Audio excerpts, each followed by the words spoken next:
दी है तो जीने का हुनर भी दे दे, जिंदगी दी है तो जीने का हुनर भी दे दे, पैर बख्शे हैं तो तौफीक सफर भी दे दे।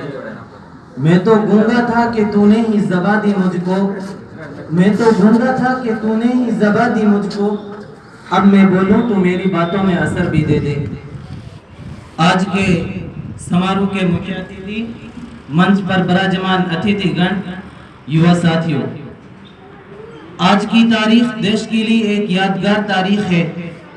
देश के कोने कोने, चप्पे चप्पे, गलियों और चौराहों पर छोटी और बड़ी उम्र के लोग ये जश्न मना रहे हैं। सवाल ये है कि जश्न किस चीज का मनाया जा रहा है, तो आइए मैं आपके सामने उसका जवाब रखता हूँ। आप मेरी स्पीच से पूरी तरह जुड़े रहें। राम और गौतम चिश्ती और नानक की पाक पवित्र धरती, जहां हम बरसों से आबाद थे, हमारी तहजीब, हमारी संस्कृति, हमारे धर्म और मजहब, हमारे मंदिर और मस्जिद आबाद थे। महान भारत की एकता और अखंडता और देशवासियों का आपसी प्यार, भाईचारा दुनिया के लिए नमूना था। लेकिन कहावत मशहूर है कि हसीन और खूबसूरत चीज पर बुरी नजरें लगी जाया करती है। हमारे इस चमन पर भी बुरी नजरें उठने लगी। सन 1498 ईस्वी में वास्को डी गामा गोवा के साहिल से हिंदुस्तान आया। फिर इंग्लिस्तान से लोग आकर आबाद होते गए। 16वीं शताब्दी खत्म होने तक उन्होंने एक बड़े आइडियल के लिए राहें साफ कर दी।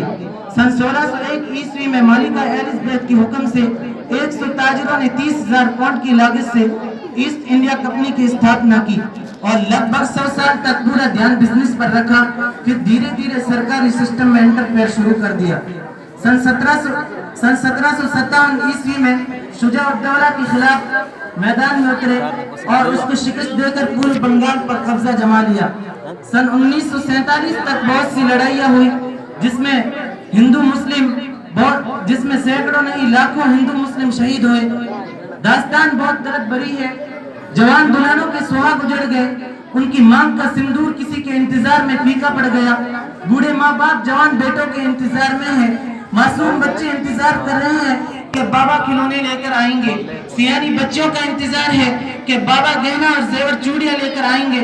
लेकिन हाय, जिसका इंतजार हो रहा है वो अशफाकुल्लाह खां, वो भगत सिंह और उन जैसे ना जाने कितने देशभक्त फांसी के फंदे पे चढ़े नजर आ रहे हैं। बिलाखिर तन के गोरे मन के काले शातिर अफरंगी हमारी ललकार और यलगार के सामने घुटने टेक कर सात समंदर पार चले जाने पर मजबूर हुए। और यूं हमारे ये प्यारा चमन, जिसके बारे में शायर कहता है, ऊंचे ऊंचे पर्वत उसके नीले नीले सागर, ऊंचे ऊंचे पर्वत उसके नीले नीले सागर, धरती जैसी फूट पई और दूध की कच्ची गागर। 15 अगस्त 1947 को जालिमों के शिकंजे से आजाद हो गया।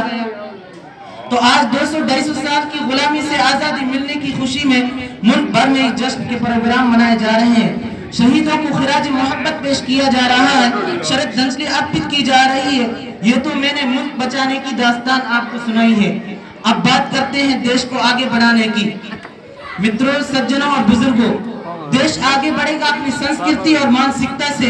भारत का हजारों साल का इतिहास उठाकर देखे तो अंदाजा होगा कि इस खूबसूरत चमन की संस्कृति और तहजीब ये है कि ये प्यार का, मोहब्बत का, इत्तेहाद का, करुणा का, क्षमा का, दया का और एकता का देश है। याद रखिए, हिंदुस्तान एक इमारत है।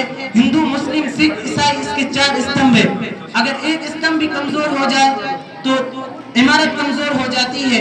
इसी तरह अगर एक कम्युनिटी भी कमजोर हो जाए तो पूरा देश कमजोर हो जाता है। फिर ये देश और देश बाकी नहीं रहेगा जिस संस्कृति की वजह से दुनिया भर में मशहूर है।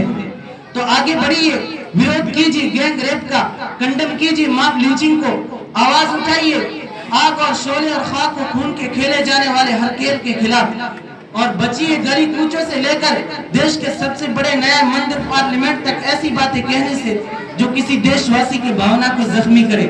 ना तेरा है ना मेरा है, ये हिंदुस्तान सबका है। ना तेरा है ना मेरा है, ये हिंदुस्तान सबका है।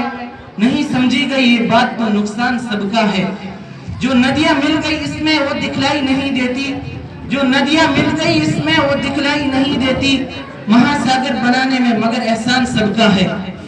इसी के साथ मैं आपसे आग्रह करूंगा कि यहाँ से संकल्प लेकर उठे कि देश को उन्नति की राह दिखाना है, उसके विकास के लिए आगे आना है, ऊंचाइयों तक ले जाना है। अभी बड़ी जरूरत ये है कि देश की इकोनॉमी मजबूत हो। आज देश पर और देश के हर नागरिक के सर पर कर्जे का बोझ है, महंगाई आसमान छू रही है, किसान आत्महत्या पर मजबूर है, मुल्क में जगह जगह अहंकार और आतंक का बाजार गर्म है। ऐसे नाजुक मौके पर हमें एक दूसरे के सहयोग से समस्याओं का समाधान करना है। देश की अर्थव्यवस्था को बेहतर से बेहतर बनाना है। देश की 36 कौमें अपनी संस्कृति से जुड़कर आपसी भाईचारा, प्यार, मोहब्बत और दया क्षमा से रहे तो क्या कुछ हो नहीं सकता। बस मैं ये कहकर अपनी बात खत्म करता हूँ। मिट्टी में मिला दे मैं जुदा हो नहीं सकता, मिट्टी में मिला दे मैं जुदा हो नहीं सकता, अब इससे ज्यादा मैं तेरा हो नहीं सकता। बस तू मेरी आवाज से आवाज मिला दे, बस तू मेरी आवाज से आवाज मिला दे, फिर देख इस देश में क्या हो नहीं सकता। बहुत बहुत शुक्रिया, फिर मिलेंगे। धन्यवाद। जय हिंद, जय भारत।